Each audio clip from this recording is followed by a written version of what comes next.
Welcome back, history students. We are going to go back to the Age of Association in this video. So just to recap, the Age of Association, or America's first age of reform, was a period of time when many Americans, men and women, wanted to fix American society, and they volunteered to join what they called voluntary associations or reform groups. And there were many different reform groups that we've been talking about that women were part of. The temperance movement, the abolitionist movement, the asylum movement, the anti-prostitution movement. So we're going to be looking at teachers' reform today, and then we're going to look at some utopian societies. So another woman reformer from the Age of Association was Catherine Beecher. And in the mid-1800s, she was an advocate for women teachers. And yes, she is related to Harriet Beecher Stowe, the famous author of Uncle Tom's Cabin. That's why her name might sound familiar to you. Catherine Beecher believed that women were suited to be teachers. Her theory was that women are naturally nurturing as mothers, because they care for children more than fathers did back in this time period. So she felt that women can apply their mothering instincts to the profession of teaching. So she really felt that being a teacher was a perfect profession for women. In the 1840s, she wrote a lot about women in work and women in teaching. And she traveled all around the United States speaking about the teaching profession. And she raised a lot of money because she wanted to use the money to train women teachers and recruit women to be teachers. So because of her activism, by the late 1840s, she was a very well-known person in the United States. She had visited almost every major city in the U.S. by the 1840s. And so her goal was to get more women to become professional teachers. And her hard work did pay off, because by the year 1970, over 85% of elementary school teachers in the U.S. were women. Now, a lot of school districts liked Catherine Beecher's idea of hiring women as teachers, because back in the 1800s, women could be paid less than men for the same work. There were no equal pay laws. So school districts began to focus on hiring teachers who were women because they could save a lot of money rather than hiring men. And so many women began to enter the teaching profession in the 1800s. And again, by the late 1900s, most elementary school teachers were women.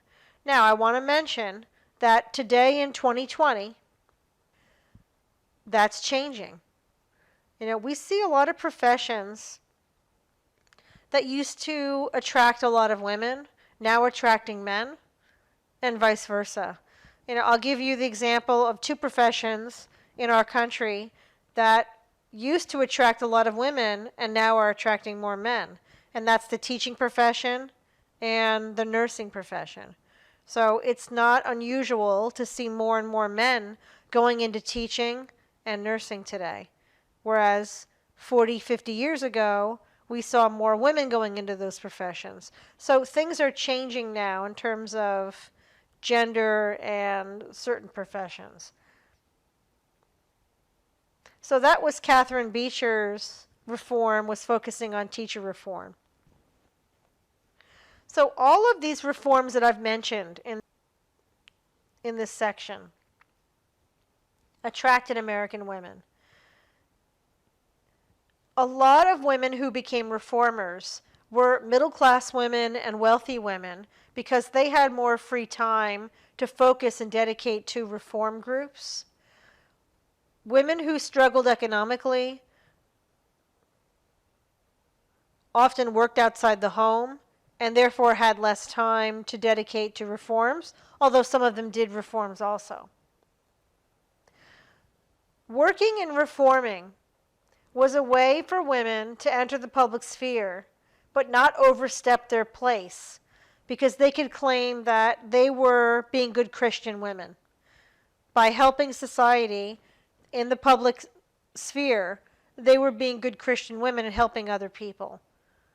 So especially for wealthy and middle-class women, who more often would be pushed into the private sphere, this is a way for them to enter the public sphere in a more acceptable manner in this time period. Now, even though many women were part of these public reforms and were active in their communities, there were critics. And there was a debate about women's role in reforms. So I'm going to go back to the abolitionist movement, the anti-slavery movement for a minute in the North, where many men and women were involved. And there was a debate in the abolitionist movement about the extent that women should be involved. And there were two women who were the center of this debate about women reforming. And they're known as the Grimke sisters, Angelina and Sarah Grimke. Now, they have an interesting story, the Grimke sisters. They were from a slave-owning prominent family in South Carolina. But as they grew up, they began to feel that slavery was immoral, even though they came from a family that owned slaves. They began to be vocal about their feelings about slavery, and that made them unwelcome in South Carolina. Again, you can't be against slavery in the South during this time period because slave owners took offense to that.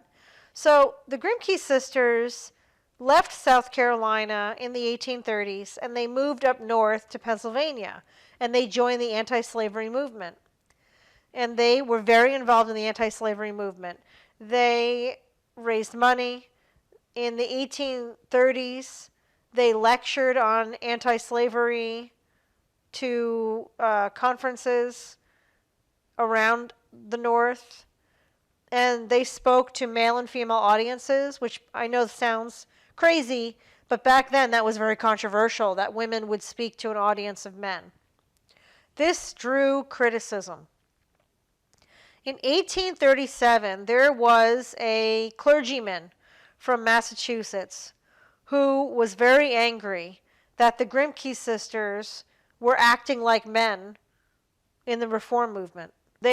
He did not like the fact that they were addressing male and female audiences. He felt they were acting like leaders in the anti-slavery movement, and he felt that was a man's domain. So he urged them to return to the private sphere. Stop being so vocal and outspoken. So Sarah Grimke responded to him with a letter. And the letter, I'm never going to ask you this, but it was called Letter on the Condition of Women and the Equality of the Sexes. And Sarah wrote in this letter, quote, "Men and women are created equal." And she wrote that she believed that women and men are both moral and therefore can both lead reforms. Both men and women can be good Christians, and therefore why can't men and women work together? And that debate over women's role in the abolitionist movement led to a split in the movement. And there were two groups by the 1840s. William Lloyd Garrison, the Grimke sisters, and other groups believed women can be leading abolitionists. And then there were more conservative abolitionist groups that would not let women be leaders. And they believed women can help, don't only do background work. So the movement ended up being divided for the rest of its existence. All right, my battery is dying on my microphone, so I'm going to end this video, and I'm going to make another video on the utopian societies after I replace my battery. So I'll see you in the next video.